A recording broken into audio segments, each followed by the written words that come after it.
du yomb est-ce que doom bàyyi ma féetewoo question yi rek tey voilà ma relancer ko comme dañ ko war a jox premier mi-temps bi te ñaari journaliste lañu am plateau voilà te ñaari journaliste lañu am léegi dama bëggoon après ñu dugg ci match Sénégal bi préparation parce que Sénégal tamit fekk ginnaaw suba inchallah ginnaaw waati suba autant pour moi parce que talaata la ci lañu war a daje ak France match la boo xamante ne histoire d'abord histoire parce que 2002 ñëpp a ngi fàttaliku na mu demee woon fa mu jaaroon te Pape Bouba Diop ca El Hadj Diouf na mu defoon le bëf ba dugal bal bi dugg ci caaxi ñi ngi fàttaliku tamit Kalidou Fadiga bal ba daloon ci barre transversale ba naaw ñu ngi koy fàttaliku ñi ngi fàttaliku tamit occasion bi nga xamante ne Fadiga raté waatoon na ko ak càmmoñ bi dóor ko amul doole donc bëri na occasion yoo xam ne ñu ngi koy fàttaliku kooku 2002 la woon. mais fàtte nga yu Trezeguet ñoom. Trezeguet te anum dóor ci bal bi fàtte nga yooyu. ils ont eu 3 ballons.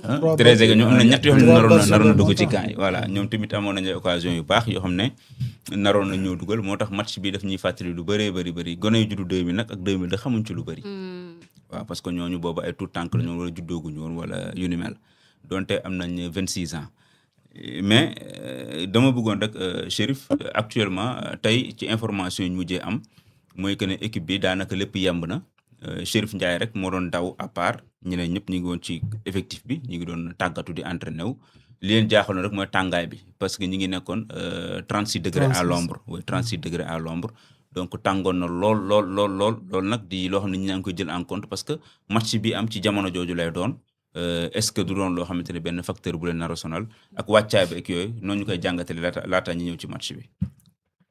waaw xam nga nee nañ match boobu la ñu wax le match à haut risque sur le plan climatique parce que ce jour-là il fera entre 34-35 degrés te xam nga États-Unis actuellement tàngaay bi fa nekk c'est un peu humide xam nga l'air c'est un peu raréfié donc toutes les deux équipes vont souffrir sur le plan physique donc foofu match boobu ñi fay njëkk sax dugal. boo mootul ñooy njëkk am chance parce que après débauche d'énergie bi ngay bëgg a def pour di égaliser yooyu dafay métti bon Chérif Ndiaye nee nañ il s'est entraîné mais aussi il faut souligner que Gana Gueye aussi dafa arrêté entraînement bi ba léegi il n'est pas encore remis je pense que 100% il n'est pas encore remis. Gana waaw donc pour moi ce sera vraiment une surprise qu'il démarre le match.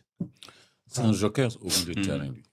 non du joker moom c'est un titulaire non c'est un titulaire potentiel de l'équipe mais ça fait 2 mois compétirul parce que il avait des bobos xam nga ba léegi nag ça continue tey nag nee nañ eggalewul entraînement bi donc on verra ce que ça va donner peut-être fii ak lundi les choses seront claires mais man dama jàpp ni ñun on a comme 26 jours la ñu am te on a des alternatives au niveau du milieu de terrain on a perdu des matchs avec Gana on a gagné des matchs sans Gana donc foofu pour man keneen ku génn rek et puis Pathé Ciss c'est une très bonne alternative donc man côté effectif daal je ne me plains pas. mais côté expérience lay xalaat plutôt expérience de non compétition. foofu y a pas de question d'expérience mais ñun on a des joueurs qui ont gagné la Champions League Sadio Mané on ne peut pas parler de manque d'expérience. non il est partant lui. Edouard Mendy. mais défense bi ak défense bi aussi Gana kese laay wax. mais ak défense bi Chérif défense bi aussi tamit est-ce que jotul ñu am ci tiitaange déjà ni nga ko waxee ci Gana noonu la ñu ko mën a waxee ci Kalidou Koulibaly. waaw mais on a gagné des matchs sans Kalidou on a perdu des matchs avec Kalidou. mooy li ma wax rek c'est un groupe. te l'entraîneur moom bi muy nekk remplaçant en 2002. da doon wax dans sa tête il ne se considérait pas comme un remplaçant. c'est un joueur qui attend pour entrer en jeu donc yeneen joueurs yi mais final Ligue des Champions finalu CAN bi Kalidou jéewul te c'était au Maroc avec le pays hôte on a mis un jeune boo xam ni mais il a muselé l'attaque marocaine. mais Mamadou Sarr boobu est-ce que Mamadou Sarr bii. waaw mais gis nga nag keroog moo tax ma ne la Gana bi ñu dugalee Koulibaly c'était juste pour voir. ba xam il sera dans le rythme ou pas mais même fi ma lay wax Pathé Ciss c'est une bonne alternative en défense centrale parce que Ablaye Seck keroog bi mu duggee tam il n'avait pas montré des gages de sécurité parce que tam loolu yëpp manque de compétition moo koy def donc pour man l'alternative bu Kalidou Koulibaly mënul démarrer ce match-là mais nañ dugal Pathé Ciss mu dem ak Niakhaté autant en milieu de terrain qu'autant en pourquoi pas Mamadou Sarr ak Niakhaté waaw mais Mamadou Sarr mën nañ ko football loo mais sérénité bi mu doon dégager avant son transfert à Chelsea de Strasbourg à Chelsea waneetul sérénité boobu te gis nga contre américains yi il a eu énormément de peine à museler non seulement les attaquants mais daf leen doon mettre aussi dans des conditions favorables de marquer dans notre camp xam nga mais ça va venir avec le temps xale la nañ ko bàyyi mu jàng mais xam nga compétition ñun on n'a pas le temps di bàyyi nit ki muy mën a performer wu waaw mais c'est sûr que nag il aura ses chances dans cette compétition xam nga espérons rek que même buñ koy teg qu'il soit dans un bon jour voilà mais man bu ma sañoon foofu moom Niakhaté Pathé Ciss moom laa gën a gis que Niakhaté. mais loolu expérimenté guñ ko. bon je ne sais ñun bon actuellement comme ñu ngi Sénégal on n'est pas encore dans le secret des dieux. Même journalistes yi nga xam ni boo xoolee Sénégal ren journalistes dem bariwuñu. xam nga donc ñi ciy mën a am information boobu yow yaay mën a woote de gauche à droite rek pour xam. parce que y a des entraînements qui se font à huis clos. donc pas aux yeux du public donc yooyu yëpp c'est possible hein. Parce que entraîneur bi moom le sélectionneur xam na daal ce qu'il faudra faire pour être le jour du match dans les conditions vraiment optimum pour faire un bon match contre la France. bu ñëwee ci attaque bi aussi. waaw gis nañ ne Sénégal dafay am jafe-jafe. pour am koo xamante ne dafay am efficacité. Jackson la ñuy yaakaar. te Jackson yenn saay mu nekk yenn saay du nekk. gis nañ Bamba Dieng ñëw na mais gis nañ Chérif Ndiaye tamit nit ñi amuñu confiance boobu ban attaque nga yaakaar ne war na mën a sonal défense France bi. non attaque bi mën a sonal défense France moom bu dee da nga bëgg attaque buy sonal défense. de facto Jackson est titulaire.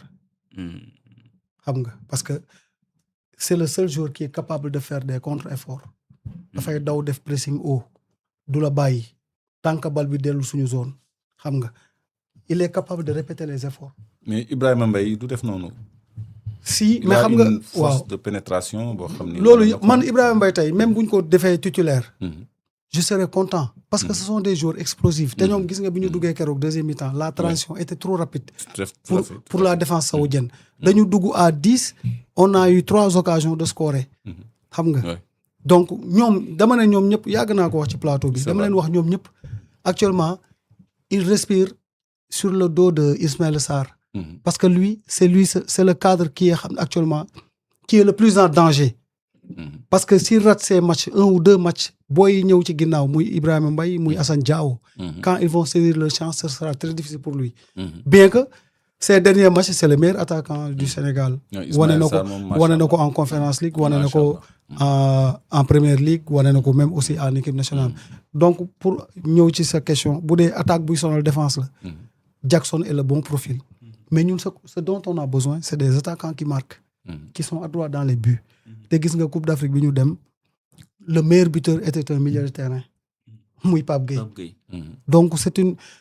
waaw mais xam nga entraîneur itam des fois les sélectionneurs ñoom amuñu temps nga ñëw ba équipe nationale ñu lay jàngal. ñoom Jackson ce sont des professionnels. Jackson son seul problème c'est l'adresse devant les buts loolu nag moom moo koy liggéeyal boppam. il faut qu'il cherche des spécialistes en ce sens moo koy travailler xam nga je l'aime bien comme attaquant qui contre-presse mais il a besoin de 10 occasions pour en marquer 1 ou 2 ça c'est un problème. est-ce que du problème technique de frappe tamit parce que boo xoolee ku mel ni Pape Gueye noo ko joxee bal mën na dóor sans contrôle xam nga seen morphologie bokkul. Jackson il a une rigidité corporelle boo xam ni ça ne lui permet pas d'avoir certaines expressions gestuelles.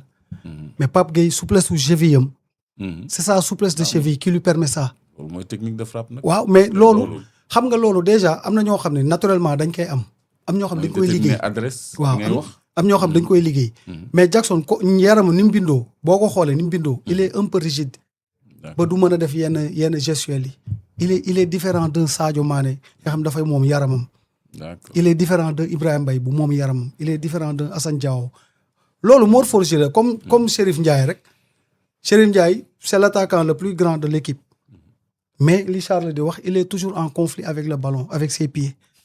parce que mais c'est ça.